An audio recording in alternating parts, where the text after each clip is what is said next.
believe that he had been blind and had received his sight until they called the parents of the man who had received his sight and asked them, "Is this your son, who you say was born blind? How then does he now see?" His parents answered, "We know that this is our son, and that he was born blind. But we do not know how it is that he now sees, nor do we know who opened his eyes. Ask him, he is of age. He will speak for himself." His parents said this because they were afraid of the Jews, for the Jews had already agreed that anyone who confessed Jesus to be the Messiah would be thrown out of the synagogue. Therefore his parents said, "He is of age, ask him." So for the second time they called the man who had been blind, and they said to him, "Give glory to God. We know that this man is a sinner." He answered, "I do not know whether he is a sinner. One thing I do know, that though I was born blind, now I see." And they said to him, "What did he do to you? How did he open your eyes?" He answered them, "I have told you already, and you would not listen. Why do you want to hear it again? Do you also want to become his disciples?" Then they reviled him, saying, "You are his disciple, but we are disciples of Moses. We know that God has spoken to Moses, but as for this man, we do not know where he comes from." The man answered him, "Here is an astonishing thing. You do not know where he comes from, and yet he opened my eyes. We know that God does not listen to sinners, but he does listen to one who worships him and obeys his will. Never since the world began has it been heard that anyone opened the eyes of a person born blind. If this man were not from God, he could do nothing." And they answered him, "You were born entirely in sins, and are you trying to teach us?" And they drove him out. Jesus heard that they had driven him out, and when he found him, he said, "Do you believe in the Son of Man?" And he answered, "And who is he, sir? Tell me, so that I may believe in him." And Jesus said to him, "You have seen him, and the one speaking to you is he." He said, "Lord, I believe," and worshipped him. And Jesus said, "I came into this world for judgment, so that those who do not see may see, and those who do see may become blind." Some of the Pharisees near him heard this and said to him, "Surely we are not blind, are we?" And Jesus said to them, "If you were blind, you would not have sin. But now that you say, 'We see,' your sin remains." All right, isn't that a lovely story? What this passage does is it is refuting the common belief that bad things happen to people because of sin. Illness is the result of sin. If you lose everything, it's a result of sin. God's anger is being waged against you.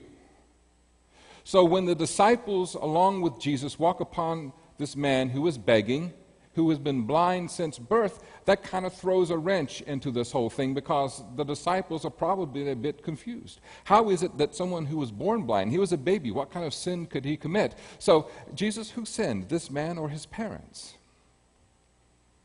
And Jesus lets them know that neither of them sinned, but this man's blindness is here so that God's glory might be revealed. And that sounds a bit odd, too. How many years did he have to endure blindness? And how many years did he have to endure growing up in a community where he could not see anything around him? He was reduced to being a beggar in order to be able to make his living and to live his life. What kind of glory can there be in that? But we even have in our modern stories people who do miraculous things even though they were born in incredible hardship. Helen Keller, anybody know her? Born deaf and blind. And yet she inspires, even to this day, people all over the world, someone who is able to overcome such obstacles as that. So it's not an unusual thing, is it? So what Jesus is doing is he's challenging to the core a belief and a theology among his people. Jesus was not the only one to do it. The whole book of Job, which came long before Jesus, did the same thing. The writer of Job showed that there's a story of a man who was righteous and holy, and God is just, look at Job, isn't he? Job is great, isn't he? And God's CIA agent, who was named Satan, said, yeah, but no wonder. You give him everything. Everyone would be that loyal to if you gave them all the stuff that you've given to Job. And God says, you mean to say that if I took it all away from Job, that he would stop being loyal and righteous? So they had a wager. You can do anything to him you want, just don't kill him. And thus the story. Job's friends try to tell him, just fess up, just fess up. Job says, I've not done anything. Would just fess up. His wife, his loving, adorable wife said, just curse God and die. Because the suffering was so great. So you have that story. And now you have Jesus healing a man who was born blind. Now, what does Jesus do in the miracle? It says that he spat and made some mud and placed it on his eyes. Now, this is not such an unusual thing for us now, is it? Whenever you cut your finger or you hit it with a hammer, what do? But it was believed, even in the Greek and the Hebrew culture, that certain bodily fluids had the essence of one's spirit and one's soul. And saliva is one of those things which carried the essence of someone's soul. That's not that unusual to us either. Think about it in our own culture. He or she was so dedicated to the cause that they what? Gave it their blood, sweat, tears. They put their whole life into the cause. Am I right? So it's not such an unusual thing for our ears then to hear something like this. So what this story is telling us is that Jesus, in performing this miracle, put the very essence of his soul into the healing. He put the mud on the man's eyes and said, go to the pool which is called Sent and wash your eyes. Now, I've shared with you all before that the Greek language has many different words, and whereas English sometimes we just have one. In our language, you have wash. They had three. They had plino, which is to wash a garment. There is louo, which is to wash one's body. And then there's nipto, which is to wash just a portion or a place on your body. The Greek word here is nipto, and this is important. And if you had been hearing this in Greek, then you would know how important it is. Because you see, if the man's blindness was due to his sin, then Jesus would have asked him to go and wash his whole body clean. So he would have had to gone through a whole ritual cleansing. Remember the story of Jesus healing the 10 lepers? And after they showed himself and be pure, he says, take yourselves now to the priest and go through the process of cleansing. But in this case, he said, just go wash your eyes. And this was making a statement to those who were hearing this story and who were reading the story, that this man's blindness was not because of anything that he had done. So just go and wash your eyes, and his eyes were opened. This whole idea that God punishes us for our sin is not something that's just ancient, but it's alive and well today.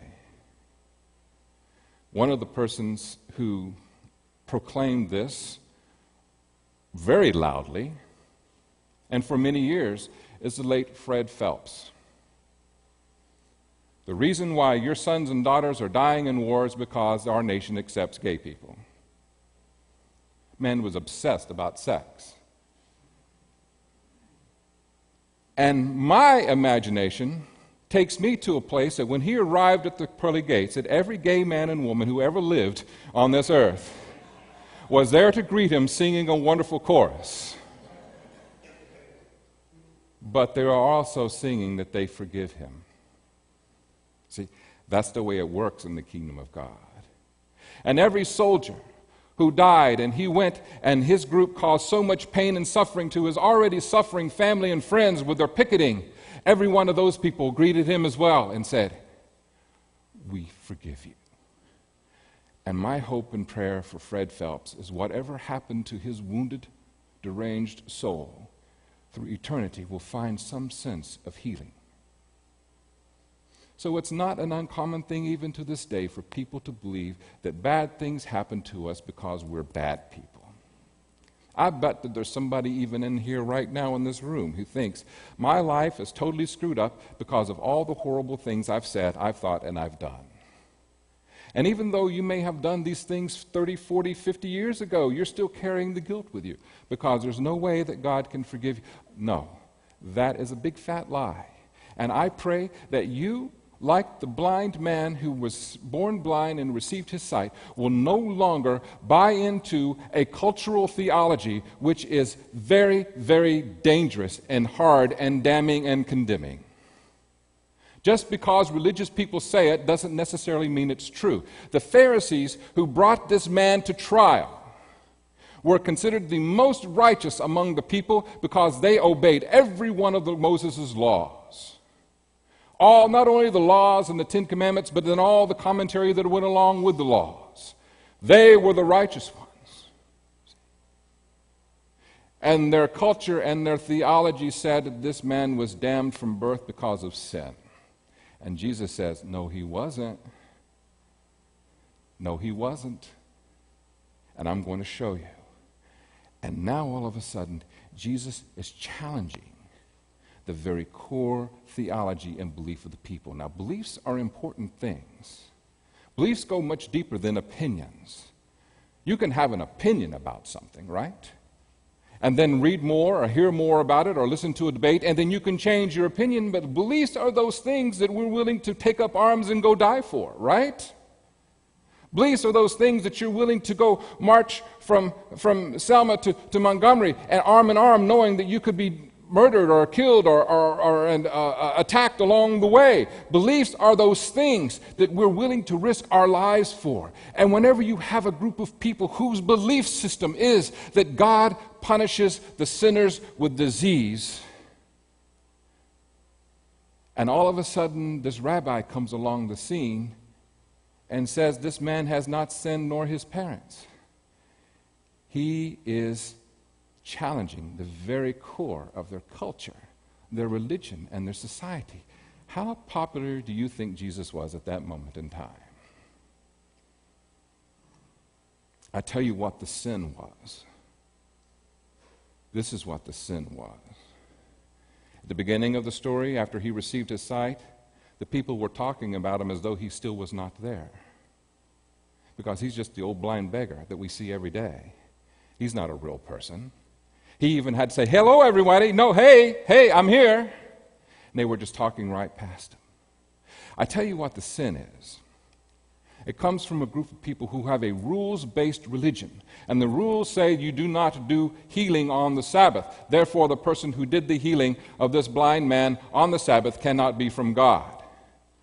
At what point of the story did the most righteous and the most religious among the people there celebrate the fact that a man who was born blind, who never saw anything on this planet, now had his eyesight?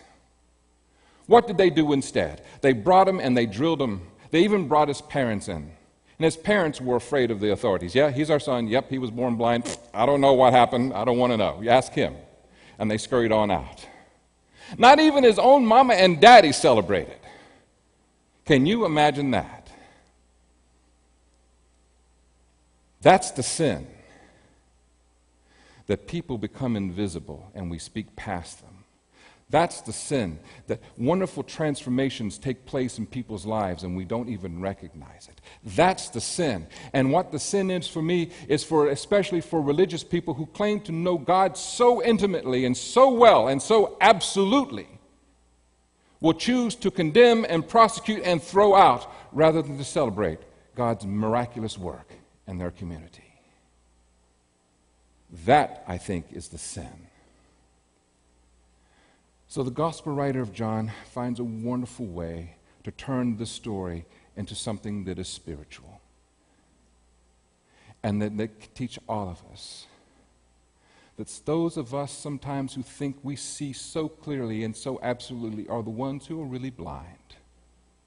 And those who've walked around blind, who have had their eyes opened, their souls, their spirit open, and they've been enlightened, are the ones who can see Jesus for who he is.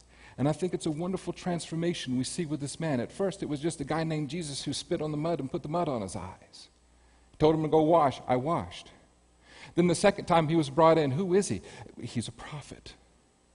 And after being thrown out, did you notice in the story, after he was thrown out, and when the Pharisees could no longer see that they could bully this guy, that he became empowered somehow with his eyesight as well.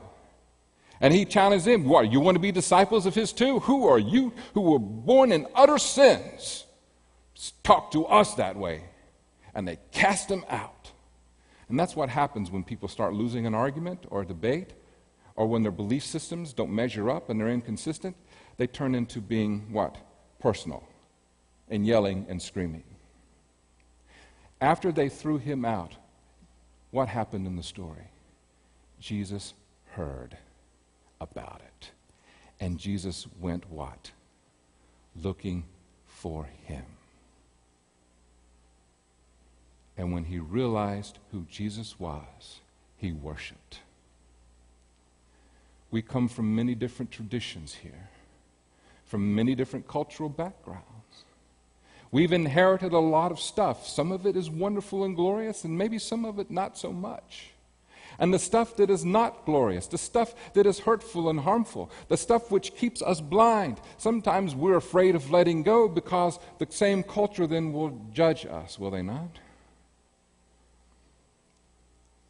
I find it very ironic that the religious people who say through God's word, you are a wretch, you are a sinner, you are the scum of the earth, you are going to die and perish in hell for eternity, are they're also the same people who say, give your life to Jesus and all will be forgiven. Excuse me? There's a little brain whiplash going on there. What, the same God who's going to destroy me is the God who saves me? Really? Talk about mental illness.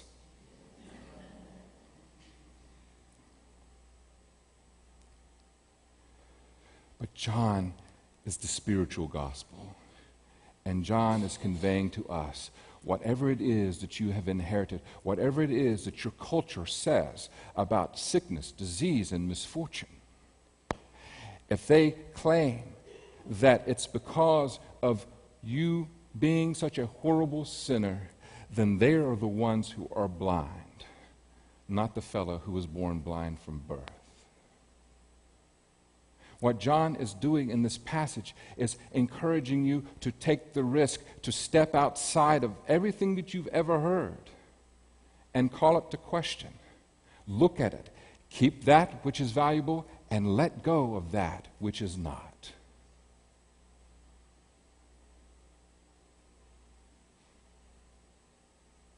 If you and we will open our eyes to the miraculous around us each and every day and stop obsessing that I said a bad word when I hit my thumb with a hammer, or in one night in my youth I drank, I smoked, I danced, went to an R-rated movie and fooled around before I got married. If you will let all the cultural crap go and see God for who God is, then your eyes will be opened and you will no longer be blinded by fear, but rather you will be enlightened by the love and the light of God, who walks upon this planet, who lives in the hearts and the souls of everybody here. And you and I are a continuation of that ministry, of that light on this planet. And we cannot let our light shine if we're covering ourselves with guilt and shame and somehow thinking that God is condemning us because of something we said or we did. It's not sin that's keeping us blind. It's ignorance. It's willful ignorance. It's fear that's keeping us blind, not theology. For Jesus seeks us out to open our eyes. And if we will allow ourselves to step out and to see, we not only will see the miraculous, we will experience the miraculous, and we will become the miraculous on this earth. Thus ends the lesson. Finally,